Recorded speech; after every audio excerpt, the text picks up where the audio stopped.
안녕하세요. DJ 가을입니다. 오늘의 사연 시작해보겠습니다. 요즘 세상에 결혼하기 참 힘들다는 생각이 듭니다. 어린 나이에 벌써부터 무슨 말을 하냐, 초장부터. 그런 생각하시는 분들도 있을 것 같습니다만 제가 이번에 겪은 일이 있어서 그러니 너그러운 마음으로 들어주세요. 특히나 요즘 뉴스에서는 1인 가구가 많아졌네, 결혼 생각하는 젊은이들이 없네, 이런 말들을 참 많이 하는데 일단 제 얘기부터 들어보시면 왜 요즘 사람들이 결혼 못하고 사는지 그 이유를 알게 되실 거예요. 요즘은 말이죠. 옛날과 참 많이 달라졌습니다. 예전엔 그냥 만나서 이것저것 재보는 거 없이 마음 맞고 조건 맞고 하면 결혼해서 아이 낳고 정은 나중에 들어도 된다, 그렇게 말씀하시는 어른들이 많았으면 말이에요. 지금은 거의 정반대라 생각하시면 돼요. 마음 맞아 만나더라도 조건이 서로 맞지 않으면 이젠 결혼까지 가지도 않는 시대거든요. 아무튼 그래서 지금부터 제 이야기를 시작하자면 예비신랑과의 만남부터 이야기해야겠네요. 예비신랑과 저는 34살 동갑으로 제 친구의 소개로 만나게 된 사이였습니다. 예비신랑은 공무원이었어요. 그래서 그런지 일하는 스타일도 원리 원칙에 따라서 딱딱, 말하는 스타일도 비슷하더군요. 그런 점들이 저와 너무 잘 맞는다는 생각에 연애를 시작하게 되었고 1년이 지난 후로는 서로 결혼 이야기도 오갔죠. 우리 이제 나이도 나이고 결혼 준비 슬슬 해보는 건 어때? 벌써 우리 만난 지도 1년은 넘었잖아. 너무 이른 거 아닐까? 당신도 이제 7급 슬슬 준비하고 있고 너무 바쁘지 않겠어? 이것하고 저것하고 하면 당신이 너무 피곤할 것 같은데. 지금 당장 일하던 거 그만두고 준비하는 것도 아닌데 뭘. 아니면 결혼 정리되고 나서 준비해도 될 일이고.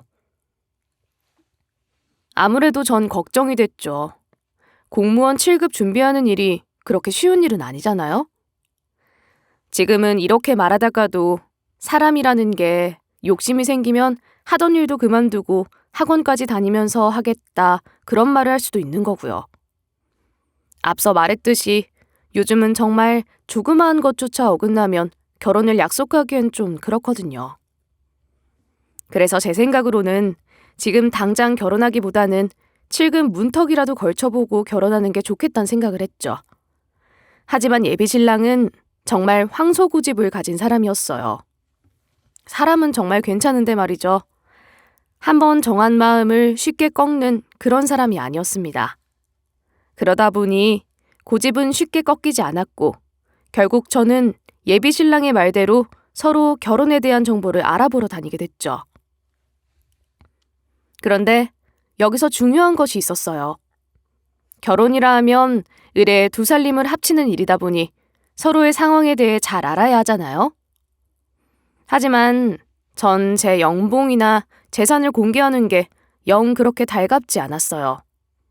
예비신랑 역시도 그럴 필요는 없다 하더라고요.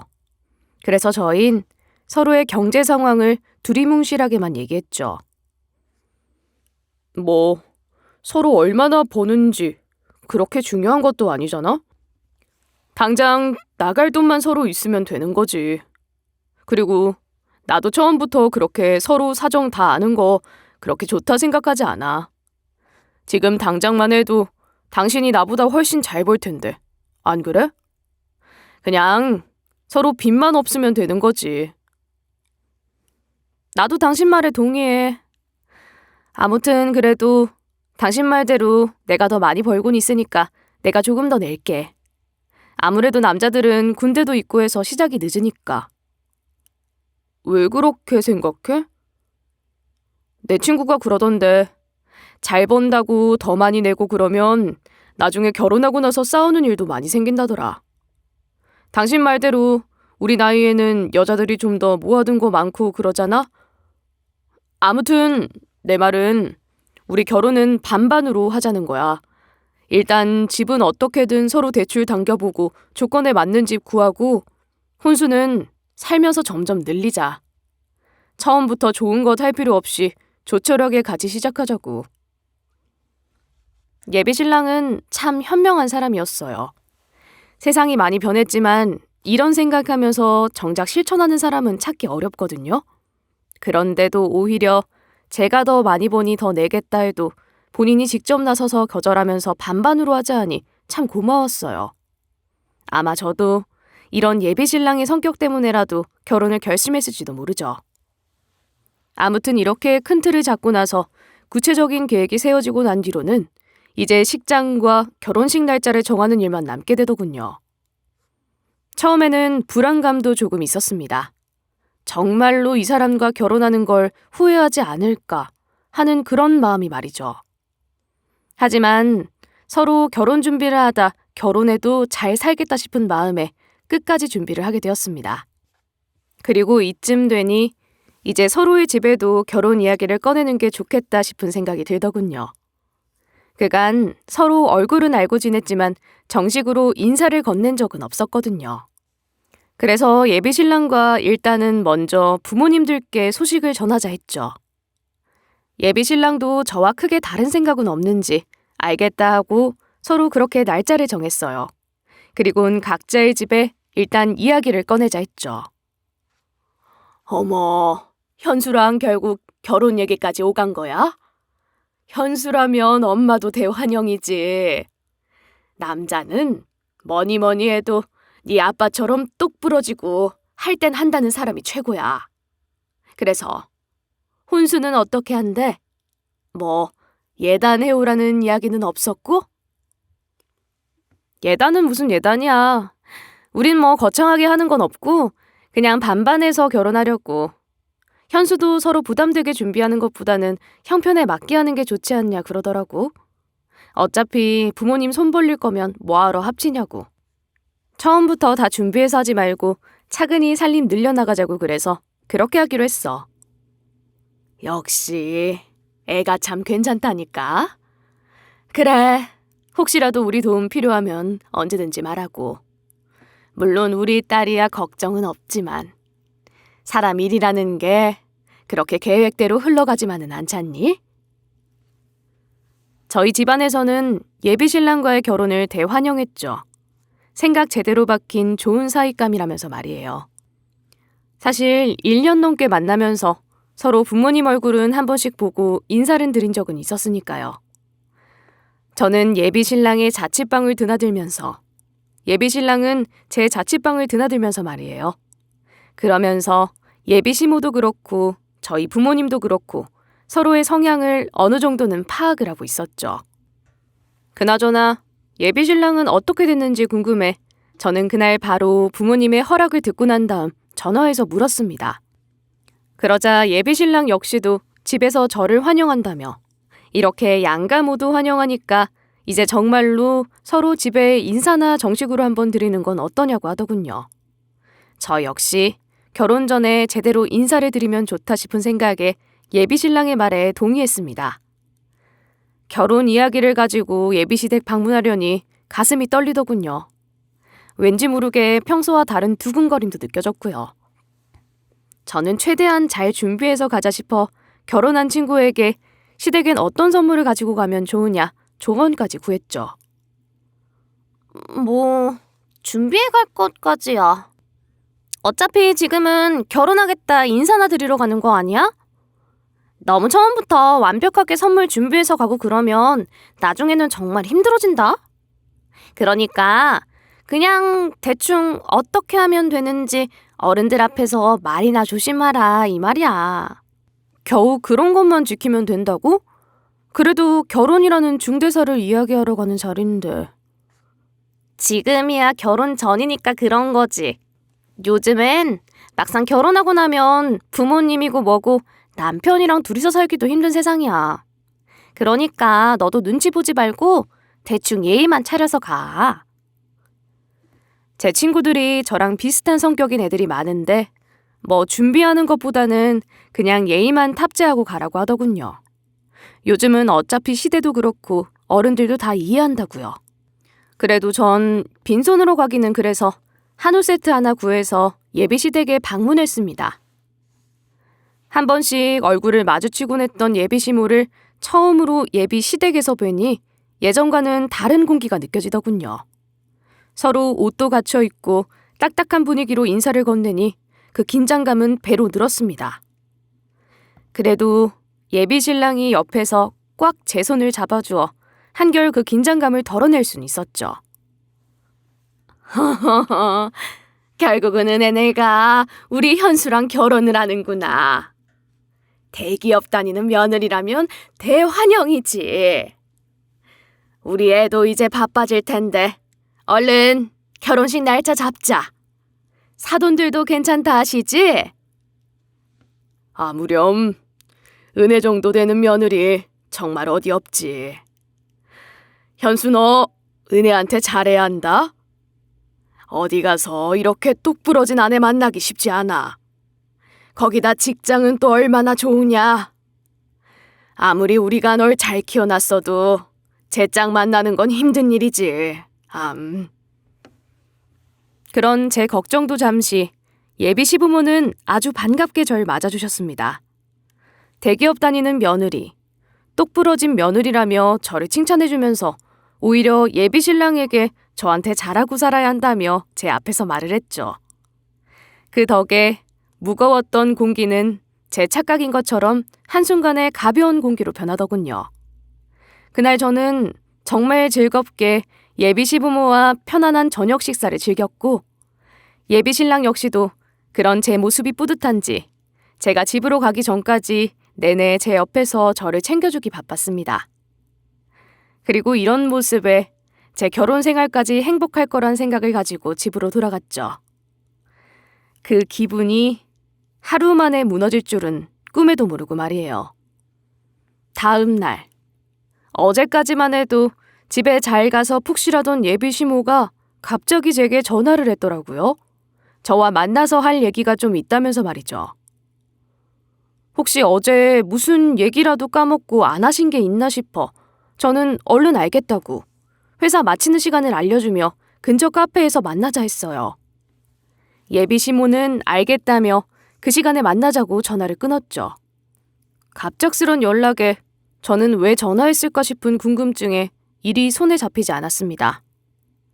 일이 끝나고 카페로 가니 예비 시모는 이미 카페에 앉아서 저를 기다리고 있더군요. 차를 마시는 모습이 예사롭지 않았죠. 이건 뭔가 생기겠구나 싶은 느낌이 들었어요. 그래서 저는 조용히 다가가 예비 시모의 앞에 앉았습니다. 그래, 이제 마쳤니? 안 그래도 어제 내가 우리 집 양반이랑 아들 녀석 앞에서 하긴 좀 그럴 것 같아 따로 시간을 만들어라 연락한 거란다. 결혼 준비하는데 많이 힘들지? 아들 녀석이랑 이야기 많이 했니?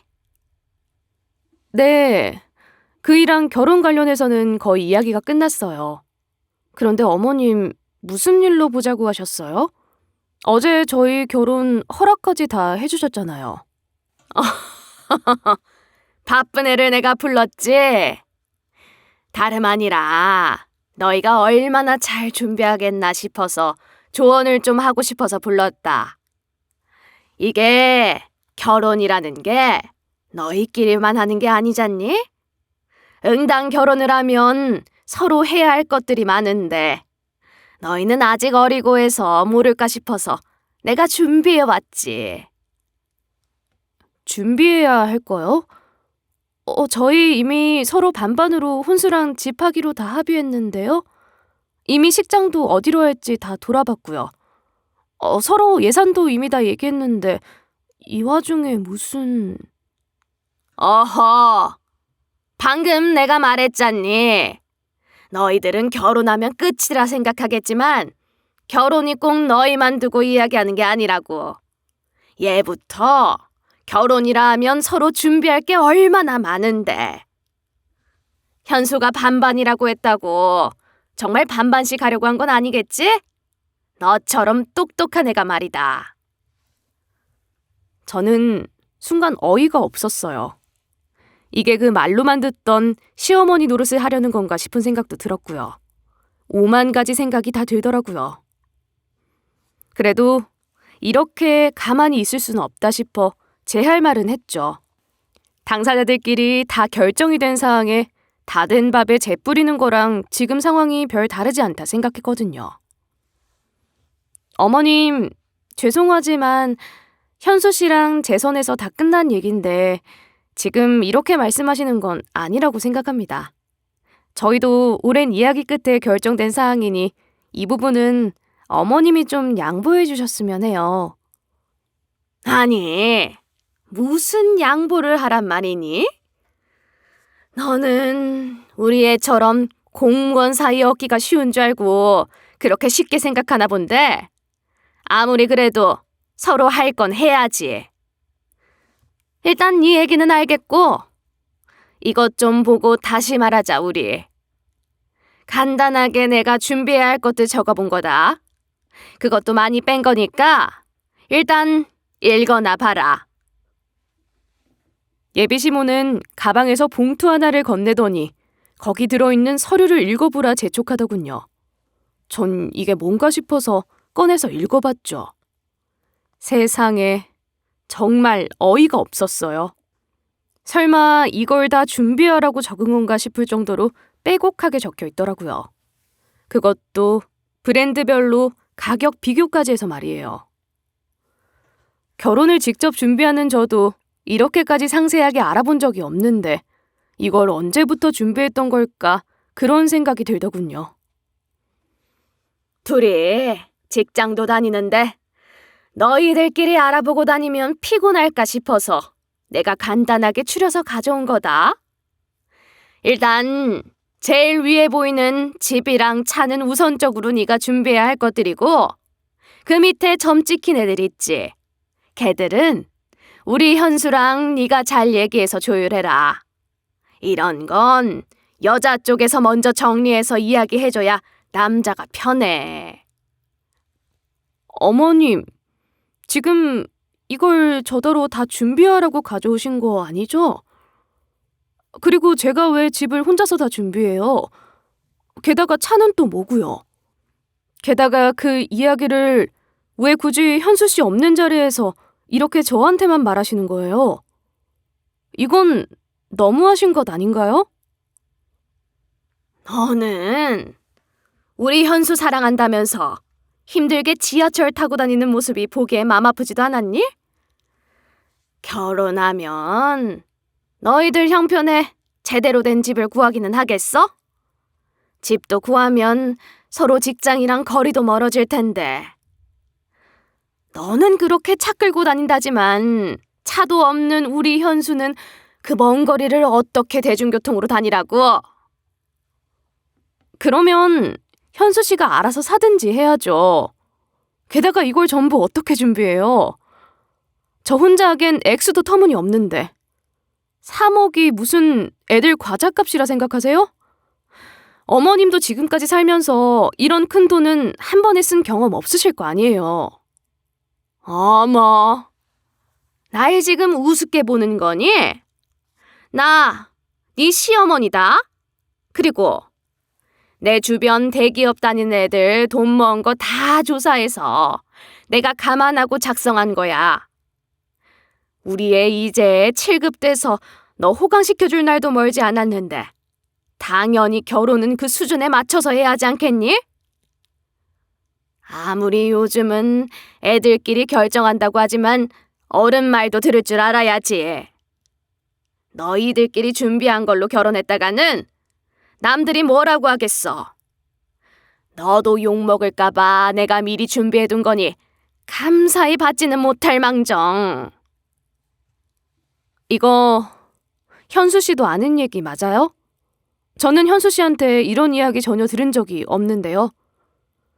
어머님, 지금 자기 아들한테도 못하는 얘기를 저한테만 하시는 거 맞잖아요. 얘는? 당연히 우리 현수는 모르지. 너도 아들 녀석 성격 알면서 나한테 물어? 그 녀석이 지 아빠 닮아서 오죽 옹고집이어야지. 내가 말한다고 들을 인물이냐? 그러니 내가 너한테 찾아와서 이렇게 얘기하잖니. 이런 일부터 꼼꼼하게 챙겨야 나중에 좋은 아내라는 소리 듣는다. 여자가 됐으면 남자 옆에서 속살거리면서 이렇게 하자 말할 줄도 알아야지. 왜 자기 아들한테 말도 못할 내용들을 저를 찾아와서 당당하게 3억 예단 목록을 건네면서 하는 건지. 따져 물어도 예비 시모는 응당 그게 옳다는 듯이 말하는데 그 모습에 정말 얼척이 없었죠.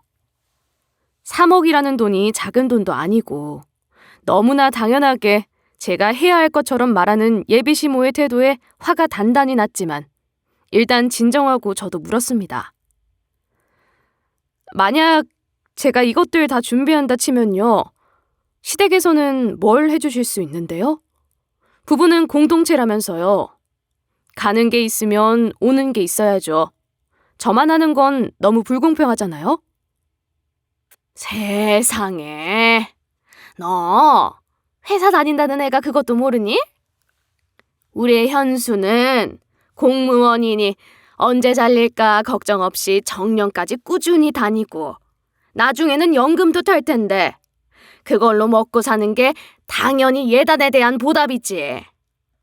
넌 그 회사 언제까지 다닐지 장담도 못하잖아. 어머님 논리대로라면 저 결혼하고 나서 현수 씨만 일해야겠네요. 저는 집에서 쉬고요. 그럼 되는 거죠? 제 미래는 현수 씨가 감당해주고 저는 지금 당장만 해결하면 되는 거. 그렇게 말씀하시는 거 맞죠? 뭐? 지금 우리 현수는 밖에서 열심히 돈 벌어오는데 집에서 발 뻗고 쉰다는 말이니? 당연히 너도 움직일 수 있을 때까지 움직여야지. 혼자 벌어서 어떻게 양가 부모님을 다 책임을 져? 얘가 대기업 다닌 데서 머리 회전이 빠른 줄 알았더니 지금 보니 너 좀 둔하구나. 아니, 저희가 왜 양가 부모님까지 다 책임을 져요? 현수 씨도 그렇고 저도 그렇고 각자 부모님은 알아서 모시기로 이미 얘기되어 있어요.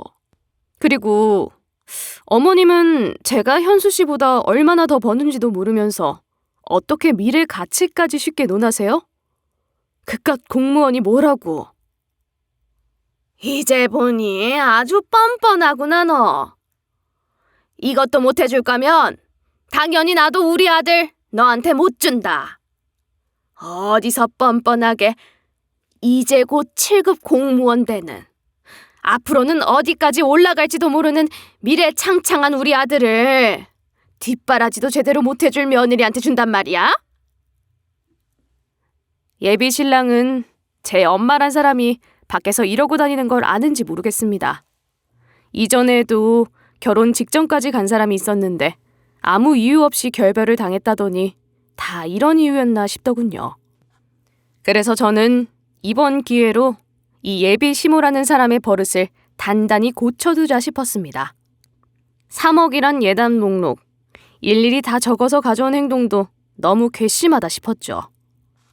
그래서 일단은 알겠다 하고 예비 시모와 헤어졌는데 아주 입꼬리가 눈까지 올라가서 내려올 생각을 안 하더군요. 3억 예단 목록 중에는 시모가 원하는 것들도 제법 있었거든요. 저는 차분하게 일단 예비 시모가 건넸던 예단 목록을 준비해 나갔습니다. 제 부모님에겐 이런 일이 있었다 말도 꺼내지 못했어요. 딸이 밖에서 이런 대접을 받는다는 거 알면 당장이라도 몽둥이 들고 쫓아가서 사람 하나 잡을지도 모르거든요. 아무튼 그래서 예단 목록에 있던 집이랑 차부터 알아보고 다녔죠. 다니면서 얼마나 우라통이 터졌는지 몰라요. 그래도 곧 있을 복수의 기회를 생각하며 화를 꾹 내렸죠. 그 사이 예비 신랑과는 연락을 드문드문했습니다. 이 사람의 책임은 아니지만 자기 가족 단속을 못했다는 점에서는 예비 신랑도 책임이 있다는 생각에 더 이상 살갑게 대하고 싶지 않았거든요. 예단 목록을 다 준비하는 데에는 자그마치 한 달이라는 시간이 걸렸어요. 어찌나 종류도 많던지. 특히나 그중에 집을 구하는 일이 정말 힘들었죠. 저 혼자서 예비 시모가 적어놓은 최소 3룸이 넘는 집을 준비하기엔 회사가 있는 서울 내에서는 정말 힘들어서 인근 경기도 주변까지 다 찾아봐야 했어요. 게다가 그렇게나 원하시던 차는 외제차로 한 대 새로 뽑았습니다. 여기까지 준비하는데 제가 지금껏 모았던 전 재산이 거의 다 쓰였다 봐도 손색이 없었죠. 그리고 결전의 날, 예비 시모에게 아침 예배를 마치고 예비 시모가 다니는 교회 인근에서 보자 말을 건넸습니다. 아마 이렇게 다 준비하고 예비 시모를 부른 장소가 교회라고 해서 뜬금없이 하고 생각하신 분들이 있을 거예요. 이게 다 사연이 있습니다. 어쩌다 제가 이런 예비 신모의 행동을 친구에게 상담을 하게 됐거든요. 제 이야기 제일 앞에 나오는 그 저와 예비 신랑을 엮어준 친구가 바로 제 고민을 들어준 친구였는데 아주 뜻밖의 이야기를 듣게 됐지 뭐예요. 정말 너희 예비 시어머니가 너한테 그런 요구를 했단 말이야? 정말 사람 그렇게 안 봤는데 진짜 왜 그런다니? 그러면서 나한테 그렇게 자기 아들 자랑하면서 그랬단 말이야? 왜? 너 우리 어머님 알아? 네가 어떻게 알아? 우리 어머님이랑 너랑 접점도 없잖아. 뭐야? 도대체 무슨 관계인데? 우리 어머님이랑 너. 사실 네가 말하는 너희 시어머니 우리 교회 다니거든. 아무래도 네 예비 신랑이나 너나 나이가 좀 있으니까 또 예비 신랑이란 분이 한 고집하잖아. 아무래도 자기 아들이라고 결혼 못할까 걱정이 많으시더라고. 게다가 너희 시어머니라는 사람이 소개해줄 때는 절대 자기 이야기는 하지 말라고 단단히 입단속을 시키더라고. 요즘 젊은 사람들은 교회 다니는 사람 안 좋게 볼 수도 있다면서. 아들이랑 전에 사귀던 여자가 자기 교회 다닌다고 헤어졌다고. 친구의 이야기는 이랬습니다. 혼자서 일만 하고 지내는 저를 친구는 자기 나름대로 너무 걱정을 해서 사람이라도 하나 옆에 붙여주자 싶었대요. 그러면 뭔가 일 말고 삶의 낙을 즐기고 살지 않을까 싶은 생각으로 말이죠. 게다가 친구 딸, 아들을 조카라며 예뻐하고 챙겨주는 걸 보면 저도 아이 욕심 없는 사람이 아닌 것 같은데 연애한다는 소식도 없으니 이대로는 안 되겠다 싶었대요.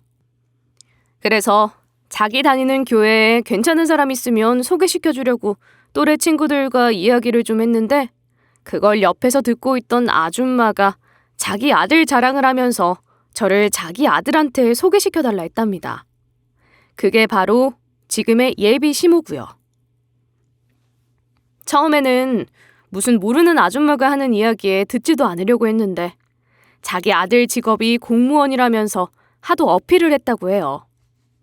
게다가 지금 자리에 안주하지 않고 7급까지 노리는 중이라는 말에 제 친구도 그 정도 노력파라면 일 좋아하는 저랑 얼추 잘 맞지 않을까 하는 생각에 예비 시모의 제안을 받아들였답니다. 그렇게 주저리 이유를 붙이던 친구는 처음엔 저한테 그 예비 시모와의 만남과 소개 연유까지 다 말하려고 생각했대요. 그러다 제 연애 패턴을 알고 있으니 얼마 안 가 헤어지겠지 싶어서 잠시 미뤄뒀더니 하필이면 회사에서 해외 발령이 떨어져서 1년간 외국에 나가게 되었던 거죠. 엎친 데 덮친 격이라고 말이에요. 해외 나가기 전에는 이전 일들을 다 정리하느라 바쁘고 출국 직전에는 해외 일정 수습하려고 비자나 이런 문제들 쫓아다니느라 바빴고요. 아무래도 가정도 있는 애라서 이것저것 처리하다 보니 바빠서 자기가 그 말을 안 한 지도 깜빡 잊고 살았대요. 그러다 1년 발령 기간 끝나고 들어왔는데 저한테 시모 이야기를 듣고 곰곰이 생각해보니 자기가 그 얘기를 안 했구나 싶어서 아차했었다네요. 진짜 미안해. 정말 내가 그런 얘기를 깜빡 잊었을 줄은 꿈에도 몰랐어. 그때 아무래도 애들도 있고 해서 3명분을 한 번에 준비하다 보니까 남편이랑 애들 해외 교육 문제로 이리저리 다투기로 했고. 뭐, 바쁘니까 그럴 수도 있지. 그런데 난 아직도 이해가 안 가. 아무리 대기업 다닌다고 해도 내가 돈을 모았는지 안 모았는지는 어떻게 알았을까? 자기는 주변에 물어봤다지만 사람마다 다 편차가 있고 생활이 다 달라서 알 수도 없는 얘길 텐데. 그게 말이야. 사실은 약간 원인이 뭔지 알겠거든? 왜? 너희 부모님 부동산으로 노후 준비 잘 해두셨잖아. 그런 것도 뭔가 말해두면 그 남자랑 잘 만날 때 너한테 도움이 되지 않을까 싶어서 내가 같이 말하긴 했는데 난 그 사람이 정말 그럴 줄 몰랐어. 어떻게 아무리 사람이 돈에 눈이 멀었다고 하지만 예단을 3억이나 해오라니? 네, 친구는 저희 집 이야기까지 살짝 털어놓았던 겁니다. 솔직히 제가 없이 살지는 않았어요. 부모님은 예전부터 부동산에 업을 두시고 살던 사람들이라 어쩌다가 좋은 기회를 얻어 노후까지 두둑히 준비를 하실 수 있었는데 그 이야기를 듣고 예비시모란 사람이 눈을 빛내고 자기 아들을 제게 붙이려고 친구한테 엄청 대시를 한 상황인 것 같더군요. 아무튼 너한테 그 이야기 듣고 나도 교회에서 그 사람 소문 좀 알아봤거든? 그런데 그런 사람인 줄 난 정말로 몰랐어. 여기 교회 사람들도 이미 다 알고 있더라고. 그 아줌마가 허세 많고 매일 명품 같지도 않은 명품 입고 다니면서 사람들을 자기 아래로 보고 막 그랬다는 거야. 그럼 그 이야기 알았으면 나한테 바로 얘기를 했어야지. 내가 결혼 이야기 꺼내고 이런 고민까지 꺼낼 때까지 왜 기다리고 있었어? 너 해외에서 들어온 지 벌써 2달은 됐잖아. 그 고민 상담도 한 지 벌써 3주는 더 된 것 같은데? 앞에도 말했지만 나 정말 너한테 얘기 안 한 줄 모르고 있었고 나도 들어왔는데 네가 갑자기 그 아줌마 아들이랑 결혼까지 한다고 하니까 나도 그제야 부랴부랴 주변 사람들 소문 찾아보고 그게 진짠지 알아보느라 바빴다고. 아니, 소문이 거짓말이라 하더라도 없던 말이 도는 것도 아닐 텐데 먼저 미리 나한테 말은 했어야지. 진짜 미안해. 일이 이렇게 될 줄 내가 알았나 뭐. 그래도 아무튼 정말 미안해. 내가 괜히 그런 사람 소개시켜줘서 일을 이렇게 만들었네. 예비시모라는 사람은 평소에도 명품백을 들고 다니면서 교회에서 자기가 능력이 있는 집안 사람인 척 하고 다녔다고 하더군요. 그러고는 집에서는 자기는 아주 고상한 사람인 척, 돈은 물론이고 작은 것 하나도 아끼고 사는 사람인 척 하면서 자기 아들과 남편을 속여가며 지금껏 살았던 겁니다. 물론 그럴 수 있었겠죠. 그 집안 남자들은 교회라고는 관심도 없어서 여긴 쳐다보지도 않았거든요. 그러면서도 말이에요. 예비시모는 모태신앙이라며 교회는 또 철석같이 나와서 기도하고 예배는 무조건 참석하고 그랬대요. 교회 사람들이 뒤에서 자기에 대해 수군거리던지 말든지 상관도 안 하고 말이에요. 참 웃기는 사람이죠? 이런 상황이다 보니 친구도 자기가 들었던 예비시모의 소문이 진짜인지 확인을 하고 다니느라 자기 나름대로는 무척 바빴다고 하더라고요. 같이 회사 다니는 입장에 예비시모의 소문도 찾아다니고 그 와중에 제가 그런 고민까지 늘어났으니 아마도 친구 나름대로 속이 답답하고 이러지도 저러지도 못해서 목이 많이 탔을 겁니다. 아무튼 이런 예비시모에게 어떻게든 복수하고 싶다고 제가 친구에게 말하니 친구가 아주 좋은 생각이 있다면서 하나를 저한테 말해주더라고요. 그리고 저는 이날을 위해서 모든 걸 준비하고 예비시모가 예배에 참석하기만을 기다렸다가 친구의 신호를 받고 예배실로 조용히 들어가 앉았죠. 그렇게 아침 예배가 시작되고 얼마 지나지 않아 저는 기도를 하는 척하면서 핸드폰 소리를 최대로 키운 다음 저번에 저와 만나서 예단을 운운하던 예비신부의 목소리를 예배실에 있는 사람들이 다 들으라 틀었습니다. 이건 어떻게 얻었냐고요? 제가 업무 중에 회의를 할 일이 많은데 이때 버릇 중 하나가 바로 녹음을 하는 일이거든요. 아무래도 고객의 요구를 받아 프로그램을 만들던 일을 하다 보니 앞다르고 뒤다른 사람이 워낙 많아야 말이죠. 어쨌든 그런 제 버릇 덕에 그날 예비시모가 한 말을 토시 하나 빼놓지 않고 저는 다 녹음을 하고 있었죠. 예비시모 말을 듣다가 중간에 아차 싶어서 내가 왜 그랬나 싶었다가도 끝에는 예단 얘기 잘 녹음했다 싶었어요. 그날 제가 그렇게 큰 소리를 내고 나갈 수 있었던 원인 중 하나였으니까요. 그래서 참고 지금 이 순간을 도모할 수 있었던 거죠. 어디선가 들려오는 자기 목소리에 예비시모는 놀라면서 주위를 둘러봤고 사람들은 예비시모가 했던 말에 어떻게 저런 옛날 생각을 가진 사람이 있냐? 와, 요즘 시대에 정말 저런 말을 한단 말이야? 하며 수군거리기 시작했습니다. 목사님이 소리의 범인을 찾아 저한테 다가왔지만 저 멈추지 않았죠. 목사의 행동에 예비시모는 범인이 저라는 걸 알아챘는지 얼굴이 빨개진 채로 저한테 달려와 제 핸드폰을 바닥으로 내리치며 핸드폰 소리 끄라며 소리쳤습니다. 저는 그런 예비시모에게 지지 않고 눈앞에 해오라 했던 예단 목록, 부동산 계약서와 자동차 등록증을 보여줬죠. 어때요? 이제 마음에 좀 드세요? 제가 이런 것 하나 제 손으로 못 해올 줄 아셨어요? 그런데 어쩌지? 이거 다 제 명의로 되어 있어서 말이에요. 어머님이 이거 누구 명의로 할지는 저한테 말 안 해주셨잖아요? 어머님. 아니, 아줌마 덕분에 돈만 모으느라 바빴던 제가 이렇게 호화로운 생활도 해보네요. 고마워요? 그런데 예비시모도 저한테 지기 싫었는지 얼굴은 아주 큰 소리를 치고 있는데 그래도 교회에서 자기 체면도 있고 주변 사람 눈들도 있고 그러니 처음에는 고상을 떨면서 조용히 말을 하더라고요. 지금 이게 무슨 짓이니? 그리고 요즘은 다들 이렇게는 하는데 너만 하기 싫다고 유난이구나. 게다가 너도 그랬잖니. 너 우리 아들보다 돈 많이 번다고. 나한테 그렇게 말했으면서 지금 와서 이게 뭐 하는 짓이야? 아주 고상한 척은 다 하는구나 싶었어요. 그래서 제가 이 계획을 잘 세웠다 싶었죠.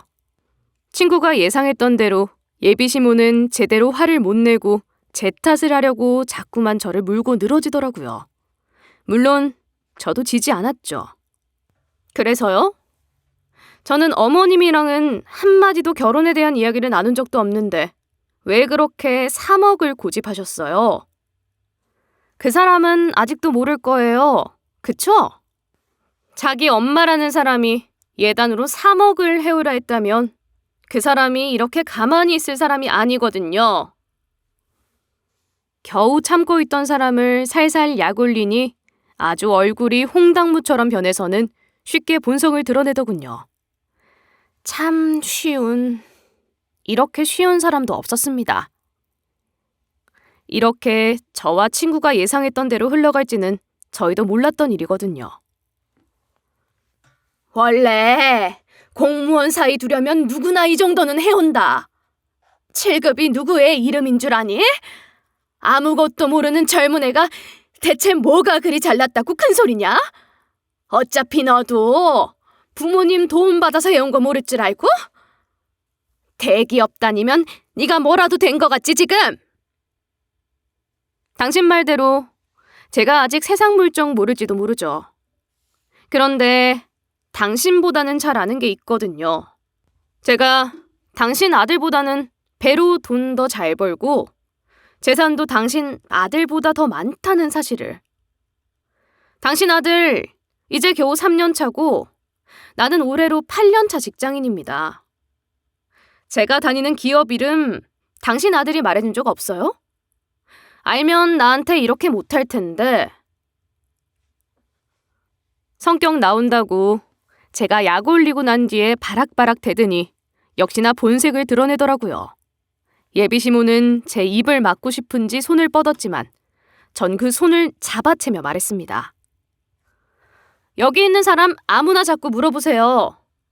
요즘 세상에 어떤 사람이 이렇게 불공평한 결혼 누가 하고 싶다 하는지. 당신 아들은 당신이 이러고 사는 거 알아요? 이미 결혼 한두 번 깬 건 아닌 것 같은데 그 이유도 모른 채로 마음에 상처받았을 당신 아들 걱정이나 좀 하고 사세요. 네가 지금 우리 아들 두고 나한테 협박하는 거냐? 엄마가 돼서 아들 앞가림 좀 도와주겠다는데 그게 그렇게 잘못된 일이야? 그리고 다 자기 잘 되라 하는 일인데 왜 우리 아들이 상처를 받아? 네, 그러면 앞으로도 그 앞가림 평생 하고 사세요. 저는 당신 아들 그냥 당신한테 반품하려니까. 아주 엄마 치마폭에서 사는지도 모르는 사람 누가 데리고 살고 싶겠어요? 평생 그렇게 품에 안고 사세요. 어떻게 하나님 앞에 두고 그런 말을 해? 너 정말 우리 아들 사랑해서 결혼하겠다는 애는 맞니? 사랑이 어떻게 이렇게 손바닥 뒤집듯이 변할 수 있어? 너 혹시 우리 아들 가지고 놀려고 그랬던 건 아니냐? 그게 아니라면 사람 마음이 어떻게 그래 쉬워? 제 마음이 쉽다고요? 말 조심하세요. 당신 아들 사랑해서 결혼하려는데 그 앞에 커다란 벽 세운 건 누구고요? 당신 말 따라 부부는 일심동체 공동체라면서 왜 저만 다 감당하라 그러셨어요? 그럴 거면 그냥 지나가던 호구를 잡으세요. 엄한 사람한테 금 내놓으라 하지 말고. 교회 사람들 전부 저와 예비시모의 싸움을 구경했고 저는 그런 예비시모를 두고 바로 교회를 빠져나왔습니다. 그리고 그 길로 예비신랑한테 전화해서 당신 엄마 때문에 우리 결혼 없던 일로 할 테니까 그렇게 알아라 하고 못을 박았죠. 그러자 예비신랑은 당황해서 다시 전화를 하더군요. 아니, 다짜고짜 무슨 일이야? 왜 갑자기? 그게 무슨 소린데? 왜 우리 결혼을 없던 일로 하자고 그래? 일단 진정하고 만나서 이야기해. 무슨 일이 있었는지 제대로 이야기는 해줘야지. 당신 지금 이상한 거 알지? 당신은 제발 앞만 보고 살지 말고 제발 안쪽 살림도 단속하고 살아. 그리고 난 더 이상 할 말이 없으니 당신 그 잘난 엄마하고 이야기나 해. 더 이상은 내 입도 아프니까. 자기 엄마가 그렇게 밖에서 행동하고 다니는데 어떻게 집에서는 아무것도 모르고 그렇게 살 수가 있어? 대체 그게 무슨 소리인데? 우리 결혼에 왜 갑자기 엄마 이야기가 나와? 우리 엄마가 뭐 당신한테 뭐라고 했어? 대체 지금 무슨 상황인데? 나한테 따지지 말고 예비 7급 공무원 아들 둬서 아주 콧대 하늘 끝까지 솟아있는 당신 엄마한테 가서 물어보라고. 세상에 기가 막혀서. 예단을 3억이라 해오라는 사람이 세상에 어딨어? 제 말에 할 말이 많은 듯이 전화를 놓지 못하던 예비신랑이었지만 전 냉정하게 그 전화를 끊어버렸죠. 그 후로 예비신랑이 집에 가서 어떻게 했는지 친구가 그날 이후로 예비시모의 모습을 교회에서 볼 수 없었다고 하더군요. 저라도 얼굴 들고 살기 힘들었을 거예요. 한편 예비신랑은 그날 이후로도 계속 연락 와서 제발 한 번만 만나달라. 엄마도 미안하다고 사과한다 하길래 얼굴 보면서 그 사과 한번 받아보자 싶어서 날을 한번 잡았죠. 거기서 만난 예비시모와 예비신랑은 그새 무슨 일이 있었는지 아주 얼굴이 홀쭉해진 상태더군요. 엄마가 이 사람 화나게 한 거니까 당장 무릎 꿇고 사과해. 어떻게 나한텐 말도 없이 이런 일을 저질러? 그러고도 아들 앞가림했다고 당당하게 말하고 다녀? 난 이제 어떻게 얼굴 들고 다니라고? 이전에 내가 만났던 사람들한테 전부 이렇게 하고 다녔어? 아들 위하면 제발 가만히 좀 살아! 예비신랑은 화가 단단히 난 모양인지 제 앞에서도 예비시모에게 소리를 치더군요. 아직도 속에 있는 화가 다 안 풀린 것 같았죠. 그러면서 제 앞에 예비시모를 밀어놓고는 무릎 꿇고 쟤한테 사과해 하면서 자기 엄마를 대하는데 그간 내가 봐왔던 그 남자와 같은 사람인가 싶긴 하더라고요. 예비시모는 예비신랑의 말처럼 정말 제 앞에 무릎을 꿇고 사과했습니다. 물론 입에 발린 말로 말이죠. 너한테 정말 미안했다. 내가 정신이 나갔었나 봐. 너희 집이 부동산으로 잘 산다는 소리를 들어서 우리 아들한테 도움이 될까 싶어서 내가 욕심이 너무 과해서 일어난 일이야. 그러니 제발 우리 아들만은 좀 받아주렴. 응? 나이 드신 분이 무릎까지 꿇으면서 용서를 비는데 전 이상하게 오히려 이런 모습 보니 어처구니가 없더군요. 왜냐하면 하는 말에 하나도 변명이 안 들어있는 구석이 없었으니까요. 게다가 전부 자기 자식이 잘 되길 바라는 욕심에 그랬다는데 이 세상에 욕심 없이 사는 사람이 어디 있겠어요? 게다가 그렇게 모태신앙이라며 신을 믿는다는 사람이 욕망에 사로잡혀서 말이죠. 그러게 있을 때 잘하지. 지금 와서 이러는 의도가 뭘까요? 그래서 저는 이날 두 사람에게 쐐기를 박았습니다. 정말 아들한테 한마디도 없이 이런 일을 저질렀어요? 당신이란 사람은 대체 양심이 있는 거예요? 저 말고도 다른 며느리 될 사람들한테 다 이랬을 거 아니에요. 그깟 공무원이 뭔데요? 당신 세대에나 공무원 잘 먹고 잘 살았지. 지금은 대접도 잘 못 받고 사는 거 알긴 아세요? 제발 뭘 알고 그렇게 끼어들어서 말을 하든지 하세요. 아무것도 모르면서 왜 그러셨어요? 제가 톡 쏘는 말로 얘기를 하자 예비시모도 그제야 순순히 자기가 했던 생각을 풀어놓더군요. 물론 절대 사과하는 것 같지는 않았지만요. 아무래도 잘 키운 아들 녀석이 모자란 사람이랑 사는 게 좀 그래서.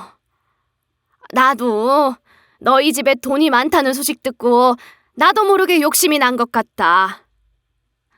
얘도 이제 7급 준비하려면 뒷바라지도 필요하고 할 텐데 그래서 들어갈 돈이 너무 많을 것 같아서 너한테 신세를 지려고 했어. 절대 이런 결말 원한 건 아니었다. 정말. 제가 볼 땐 지금도 아줌마는 반성이라고는 안 하네요. 한순간 한순간 어떻게 변명이 하나도 안 들어가는 구석이 없나요? 어쨌거나 난 당신 같은 시어머니 두고 싶지 않으니 이만 가세요. 그리고 현수 씨, 당신한테도 미안하지만 우리 결혼은 없던 일로 하자. 제 말에 예비신랑은 제 바지가랑이 잡고 붙잡았습니다. 어떻게 엄마가 그런 말을 했다고 이렇게 우리가 헤어질 수 있어? 솔직히 당신도 그런 일이 있었다고 나한테 얘기만 했으면 내가 다 처리해줬을 거잖아. 어? 그러니까 다시 한 번만 생각해줘. 우리 결혼식 날짜도 다 잡아놓고 이러면 내가 뭐가 돼? 당신도 결국은 당신 엄마랑 똑같은 사람이구나. 당신도 마지막에는 자기 체면이 더 중요하지. 그래서 당신 말대로 내가 당신 엄마가 그렇게 말했다 하면 그러면 당신이 집에서 어떻게 했을 것 같아? 그리고 그런 일이 생기면 생길 때마다 내가 당신한테 그렇게 얘기해야 해? 내가 왜?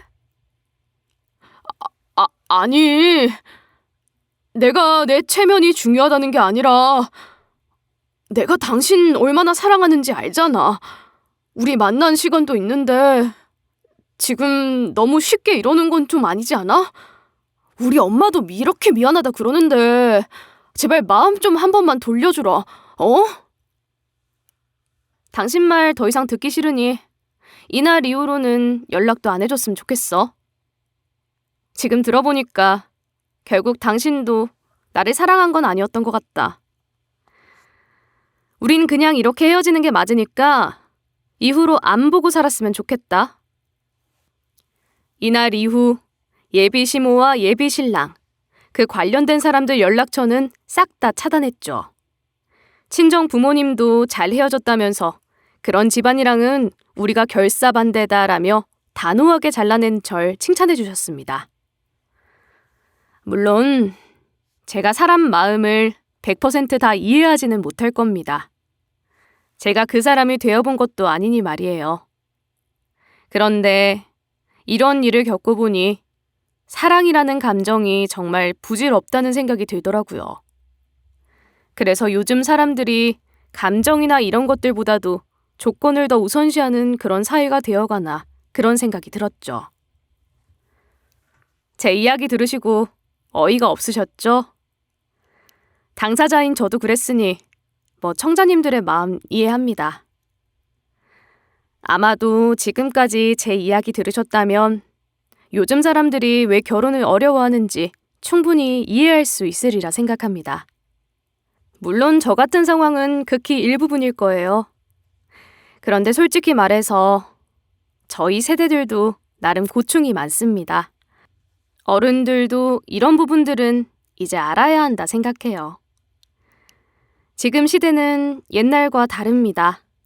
비슷한 부분도 있겠지만 확연하게 그렇지 않은 부분들이 존재하죠. 그러니 결혼이라는 큰 행사를 본인들 위주가 아니라 어른들 손으로 주무르려는 그런 일은 하지 않는 것이 좋지 않을까요? 저는 어른들에게 이런 부탁을 드리고 싶어 사연을 보내게 되었습니다. 젊은 친구가 너무 당돌하다 생각하지 마시고 한 번쯤은 결혼할 자식이 있는 부모라면 내 자식도 이런 일을 당할 수 있다는 것을 잊지 마셨으면 합니다. 아직 살 날이 더 많은 젊은이의 사연은 여기까지였지만 제가 한 이야기가 다른 분들에게도 어떤 방식으로든 도움이 되길 바라며 이야기 끝내보겠습니다. 끝까지 제 얘기 들어주셔서 너무 감사합니다.